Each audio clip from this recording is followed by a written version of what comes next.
السلام علیکم ورحمۃ اللہ وبرکاتہ۔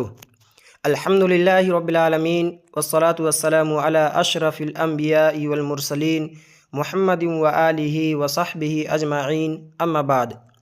اعتکاف کی فضیلت اور اس کے احکام۔ برادران اسلام، گزشتہ درس میں یہ بات گزر چکی ہے کہ اللہ کے رسول صلی اللہ علیہ وسلم رمضان کے آخری عشرے میں عبادات کا خصوصی اہتمام فرماتے تھے، حتیٰ کہ بیوی بچوں سے علیحدہ ہو کر یکسوئی کے ساتھ اللہ کی عبادت میں مصروف رہتے تھے اور اپنا پورا وقت اللہ کے ذکر و دعا، تلاوت اور دوسری عبادات کے لیے فارغ کرنے کی غرض سے مسجد میں اعتکاف فرماتے تھے، تاکہ ان قیمتی ایام کا کوئی بھی لمحہ ضائع نہ ہو سکے اور پورا وقت اللہ کی عبادت ہی میں گزرے۔ نبی کریم صلی اللہ علیہ وسلم کا یہ معمول ہمیشہ رہا، چنانچہ حضرت عائشہ صدیقہ رضی اللہ عنہا روایت کرتی ہیں کہ نبی کریم صلی اللہ علیہ وسلم رمضان کے آخری عشرے کا اعتکاف فرماتے تھے، یہاں تک کہ اللہ نے آپ صلی اللہ علیہ وسلم کو وفات دے دی۔ پھر آپ صلی اللہ علیہ وسلم کے بعد آپ کی ازواج مطہرات نے اعتکاف کیا۔ اسی مفہوم کی حدیث صحیحین میں حضرت ابن عمر رضی اللہ عنہما سے بھی مروی ہے، نیز حضرت ابو ہریرہ رضی اللہ عنہ سے روایت ہے کہ اللہ کے نبی صلی اللہ علیہ وسلم ہر رمضان میں 10 دن اعتکاف کرتے تھے۔ البتہ جس سال آپ کا انتقال ہوا، اس رمضان میں آپ صلی اللہ علیہ وسلم نے 20 دن اعتکاف فرمایا۔ ان روایتوں سے معلوم ہوا کہ رمضان کے آخری عشرے کا اعتکاف سنت ہے اور ہر مسلمان کے اندر اس سنت پر عمل کرنے کا جذبہ ہونا چاہیے۔ اگر کوئی مسلمان اس سنت پر عمل پیرا ہونے کی سعادت سے بہرور ہو جائے تو اسے بے شمار فوائد حاصل ہوں گے اور اس کی روحانیت میں غیر معمولی ترقی ہوگی۔ ان میں سب سے اہم فائدہ یہ ہے کہ اعتکاف کرنے والے سے شب قدر کی فضیلت و ثواب فوت ہونے کا اندیشہ کم رہے گا اور اس کے بارے میں یہ امکان قوی ہوگا کہ وہ اس رات کو حاصل کر کے اس کے اجر و ثواب سے بہرور ہو سکے گا۔ نیز اعتکاف کی حالت میں دنیا کے جھمیلوں سے نجات پا کر دل جمعی اور یکسوئی کے ساتھ اللہ کے ذکر، تلاوت قرآن اور دوسری عبادتوں کا موقع ہاتھ آئے گا۔ اس لیے ہر مسلمان کو رمضان کے آخری عشرے میں اعتکاف کی کوشش کرنا چاہیے۔ اب اعتکاف کے چند احکام و مسائل اختصار کے ساتھ پیش کیے جا رہے ہیں۔ نمبر 1، اعتکاف بھی عبادت ہے، اس لیے تمام عبادات کی طرح اس میں بھی نیت ضروری ہے، بغیر نیت کے اعتکاف درست نہ ہوگا۔ نمبر 2، معتکف جب عشرۂ اخیر کے اعتکاف کا ارادہ کرے تو اسے 20 رمضان پورا کر کے 21ویں رات سے اعتکاف کی نیت کر لینی چاہیے، اس لیے کہ عشرۂ اخیر 20 رمضان ختم ہونے کے بعد مغرب کے وقت سے شروع ہو جاتا ہے۔ چنانچہ بخاری میں ابو سعید خدری رضی اللہ عنہ سے مروی ہے کہ اللہ کے نبی صلی اللہ علیہ وسلم نے فرمایا، جو میرے ساتھ اعتکاف کرنا چاہے تو اسے عشرۂ اخیر کا اعتکاف کرنا چاہیے۔ اس لیے اعتکاف کی نیت سے مسجد میں 21ویں شب ہی کو داخل ہو جانا چاہیے اور یہ رات مسجد ہی میں گزارنی چاہیے۔ البتہ حضرت عائشہ صدیقہ رضی اللہ عنہا کی ایک روایت بخاری میں ہے جس سے ظاہر ہوتا ہے کہ اللہ کے رسول صلی اللہ علیہ وسلم فجر کی نماز پڑھ کر اپنے معتکف یعنی اعتکاف کی جگہ میں داخل ہوتے تھے۔ اس کا مفہوم علماء نے یہ بتایا ہے کہ آپ صلی اللہ علیہ وسلم اعتکاف کی نیت سے رات مسجد ہی میں گزارتے تھے، البتہ اپنے جائے اعتکاف میں بعد نماز فجر داخل ہوتے تھے۔ اس طرح اگر کوئی شخص 21ویں شب جائے اعتکاف کی بجائے مسجد میں گزارے اور فجر کی نماز کے بعد اپنے معتکف میں داخل ہوں تو کوئی حرج نہیں۔ نمبر 3، بہتر ہے کہ اعتکاف ایسی مسجد میں کیا جائے جہاں جمعہ و جماعت کا اہتمام ہو، تاکہ اعتکاف کرنے والے کو باہر جانے کی ضرورت باقی نہ رہے۔ نمبر 4،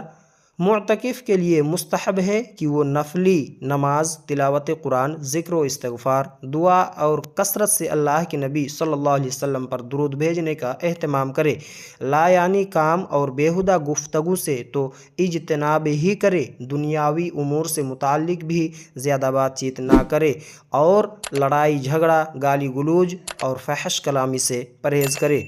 نمبر 5، معتکف سے ملاقات کے لیے اس کی بیوی، بچے اور گھر کے دیگر افراد کبھی کبھار مسجد میں اس کے جائے اعتکاف میں آ سکتے ہیں، اور معتکف اگر ضرورت محسوس کرے تو رات میں اپنی بیوی کو گھر تک رخصت بھی کرنے جا سکتا ہے، جیسا کہ حضرت صفیہ رضی اللہ عنہا کا بیان ہے کہ اللہ کے رسول صلی اللہ علیہ وسلم اپنے معتکف میں تھے، میں رات میں آپ صلی اللہ علیہ وسلم ملاقات کے لیے آئی، کچھ دیر بات کر کے جب واپس ہوئی تو مجھے گھر تک چھوڑنے کے لیے اللہ کے رسول صلی اللہ علیہ وسلم بھی میرے ساتھ گئے۔ لیکن گھر کے لوگوں کو معتکف کے پاس زیادہ بھیڑ بھاڑ نہ کرنا چاہیے اور نہ ہی دیر تک وہاں رکنا چاہیے، اس لیے کہ اس سے اعتکاف کا مقصد فوت ہوتا ہے۔ نمبر 6، معتکف کے لیے افضل ہے کہ وہ صاف ستھرا رہے، اچھے کپڑے استعمال کرے، خوشبو لگائے اور بالوں میں کنگھی وغیرہ کرتا رہے۔ حضرت عائشہ صدیقہ رضی اللہ عنہا بیان کرتی ہے کہ اللہ کے رسول صلی اللہ علیہ وسلم مسجد میں معتکف ہوتے اور کمرہ کے جھروکے سے اپنا سر باہر نکالتے کہ میں آپ کا سر دھوتی، اور بعض روایتوں میں ہے کہ میں آپ کے بالوں میں کنگھی کرتی جبکہ میں حیض کی حالت میں ہوتی تھی۔ واضح رہے کہ مسجد نبوی اور حضرت عائشہ صدیقہ رضی اللہ عنہا کے حجرہ کی دیوار ایک ہی تھی، اور حضرت عائشہ صدیقہ رضی اللہ عنہا اپنے کمرے میں سے ہی کنگھی کرتی تھی۔ نمبر 7، اعتکاف کرنے والا کسی ناگزیر اور سخت حاجت و ضرورت کے لیے مسجد سے باہر نکل سکتا ہے، مثلاً پیشاب پائخانہ، یا اگر کوئی کھانا لانے والا نہ ہو تو کھانا لانے کے لیے باہر جا سکتا ہے۔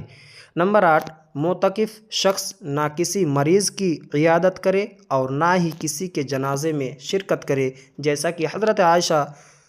رضی اللہ عنہا سے مروی ہے کہ اعتکاف کرنے والے کے لیے سنت ہے کہ وہ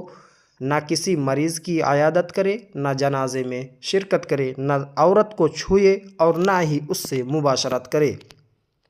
نمبر 9، اعتکاف کرنے والے کے لیے مسجد میں کھانا پینا، سونا سب درست ہے، البتہ اسے مسجد کی صفائی ستھرائی اور احترام کا خیال رکھنا چاہیے۔ معتکف مسجد میں چارپائی بھی بچھا سکتا ہے، لیکن اس شرط کے ساتھ کہ دوسرے نمازیوں کو تکلیف نہ ہو، جیسا